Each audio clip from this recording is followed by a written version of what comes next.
Assalamualaikum dear viewers. We start our today's lecture of alphabets with the name of Allah Almighty, who is most merciful and beneficent. We are going to start our last lecture of alphabet. आज का हम हर्फ तर्ती का आखिरी जो lecture है वो आज करने जा रहे हैं. इसके बाद हम अल्फाज को मिलाकर कैसे लिखते हैं वो सीखेंगे. तो चलें बगैर किसी ताकीद के हम लिखना सीखते हैं. तो सबसे पहला जो हर्फ आज हम लिखना सीखेंगे वो है लाम. ये देखें, लाम को हम बिल्कुल लाइन के साथ ऐसे मिला के लिखेंगे. और उसके बाद मीम आता है. लाम के बाद डियर स्टूडेंट ये देखें, हम मीम को लिखेंगे तो बिल्कुल लाइन के साथ मिलाकर लिखेंगे. और अब हम नून को डालेंगे तो नून को कैसे लिखते हैं, गुलाई में जिस तरह ये देखें लाइन के साथ मिला के गोल करते जाना है आपने. ये हाफ लाइन के ऊपर होता है और हाफ लाइन से नीचे, और इसके अंदर एक नुक्ता होता है. उसके बाद लाम मीम नून के बाद हम वाव डालेंगे. वाव को कैसे लिखते हैं, ये देखिए गुलाई में लाके ऐसे लाइन के साथ इसको मिला के लिखते हैं. लाम मीम नून वाव के बाद ये आता है. तो ए को आंख वाला भी कहा जाता है, यानी हम इसको ऐसे भी लिख सकते हैं. और इसको दूसरा तरीका जो है कि लिखने का है वो ये भी है कि हम इसको इस तरह भी, यानी कि जिस तरह दाल लिखते हैं और दो दाल को इस तरह ला के ऐसे थोड़ा सा मिलाएंगे तो ये देखें ये हमारा ए बन जाएगा. तो इस तरह भी हम ए को लिख सकते हैं. तो ए के दो तरीके हैं. और नेक्स्ट इसके बाद जो आता है वो हमजा आता है. तो हमजा को आइन को जिस तरह हमने आगाज़ किया था इस तरह हमजा लिखेंगे. जिस तरह हमने आइन को लिखना शुरू किया था इस तरह हमजा लिखेंगे आइन की शक्ल बना के. अब इसके बाद जो हरूफ तर्ती का खास आता है वो ये है.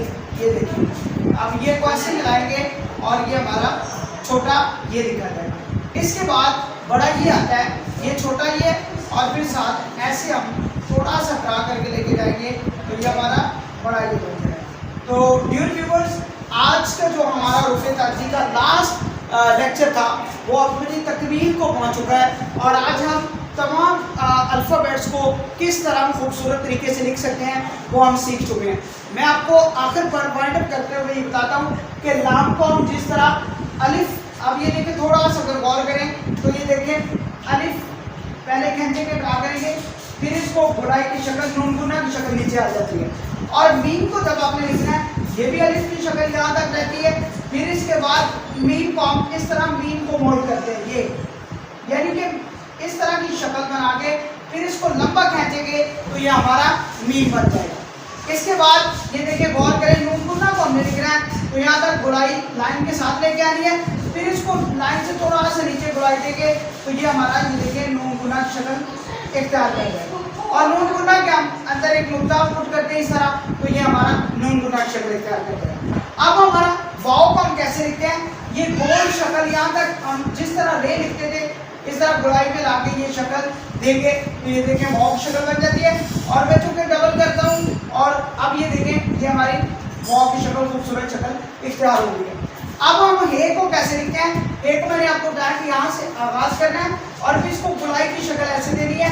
और ये देखें हम इसको थोड़ा डबल कर लेते हैं तो आपको अच्छी तरह समझ आ जाएगी. ये देखें इस तरह गुलाई देके हम इसे आसानी से हे को लिख सकते हैं. अब उसके बाद जो हमारा लफ्ज़ आता है वो है डबल आंख वाला ही.